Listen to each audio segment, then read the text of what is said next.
العالمين والصلاة والسلام على سيد الأنبياء والمرسلين محمد وعلى آله وأصحابه وأزواجه وذرياته وآل بيته ومن تبعهم بإحسان إلى يوم الدين. أما بعد، فرئيس هذه الرحلة الثقافية والترفيهية الشيخ محمد علاء الدين الندوي حفظه الله ورعاه، عميد كلية اللغة العربية وآدابها بدار العلوم لندوة العلماء،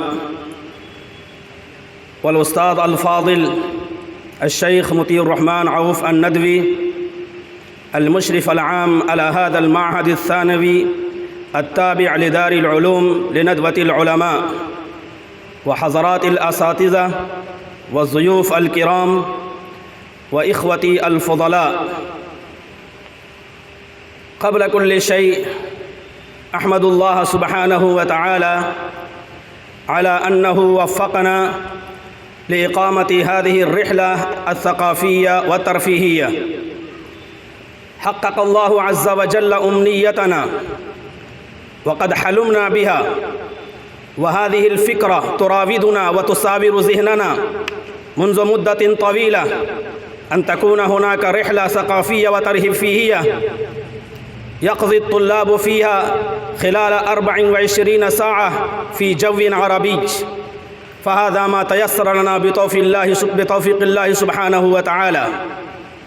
وثانيا، أتقدم بالشكر الجزيل والثناء الوفير على حسن إكرامكم وضيافتكم واستقبالكم وترحيبكم بنا، لأنكم بذلتم قصارى جهودكم في تذليل الصعاب وتوفير الإمكانيات والوسائل وفي تسهيل العقبات والأراقيل.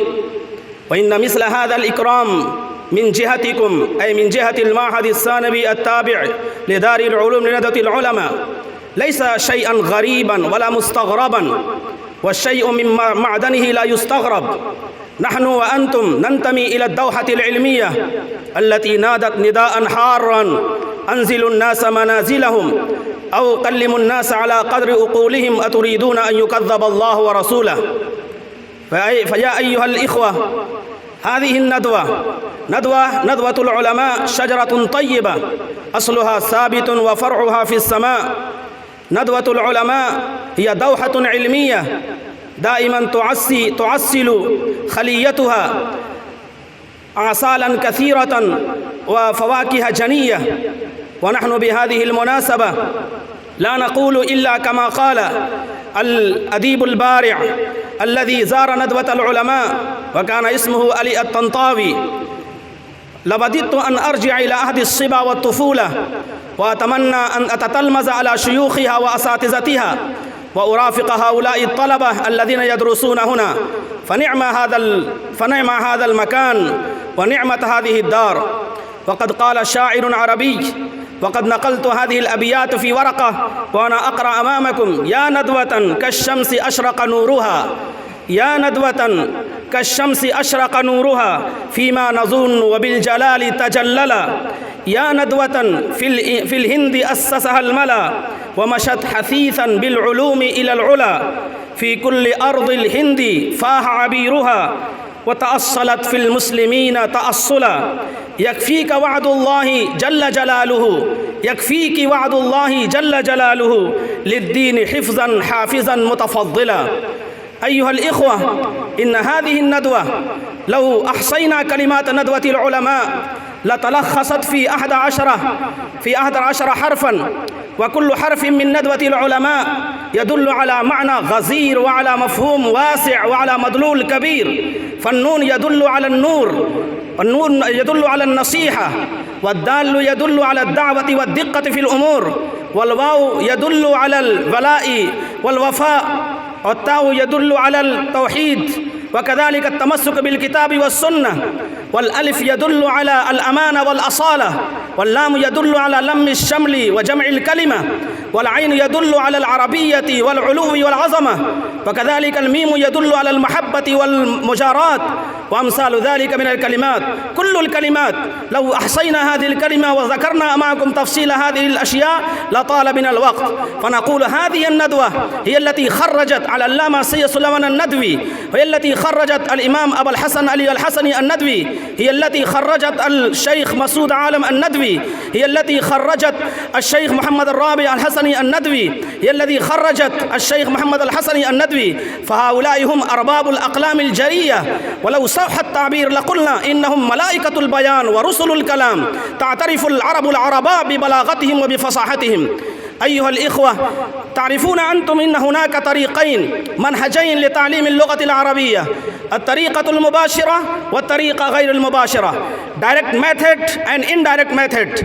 كلتا الطريقتان نافعتان خاصة في شبه القارة الهندية، لكن التجربة تقول إن الطريقة المباشرة لتعليم اللغة العربية هي الطريقة الفطرية، هي الطريقة الطبيعية، هي الطريقة القوحة، هي الطريقة الخالصة. كلما خضنا في هذه الطريقة استفدنا استفادة كاملة وجنينا ثمارا يانعة جنية. ولعلكم تعرفون إن الإمام أبا الحسن علي الحسني الندوي وإن الشيخ مسعود عالم الندوي كلاهما قد جرب هذه الطريقة الفطرية النافعة المفيدة. إنهما جربا في بداية الثلاثينيات من القرن العشرين وتحت إشراف العلامة محمد تقي الدين الهلالي المراكشي، وإنه ألف كتابا بهذه المناسبة: الباكورة الجنية لتعليم اللغة العربية للطلاب الندوية. فإن هذه التجربة كانت مفيدة نافعة صالحة جيدة واقعة في قرارة القلوب وفي أعماق القلوب.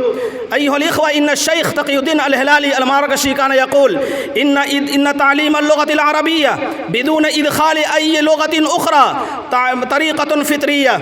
أما ترون إلى بلال وصهيب وسلمان كانوا عبيدا غرباء، كانوا عجما طماطم، جاءوا إلى بلاد العرب، جاءوا إلى حضرة النبي صلى الله عليه وسلم، جاءوا إلى مدينة، جاءوا إلى مكة المكرمة، لكنهم بعد مدة أو في أقصر مدة إنهم تعلموا اللغة العربية. فإحياء لهذه الذكرى الخالدة، إحياء لهذه الذكرى الخالدة، إحياء لأمجاد السلف الصالح، نحن نقيم هذه الرحلة الثقافية والتعليمية والترفيهية لأن يعيش طلابنا طلاب ندوة العلماء في جو عربي يتكلمون خلال ذلك باللغة العربية صباحا مساء ليلا نهار، جلوسا وإيابا وذهابا وقياما وقعودا وطعاما وشرابا ولهوا ولعبا.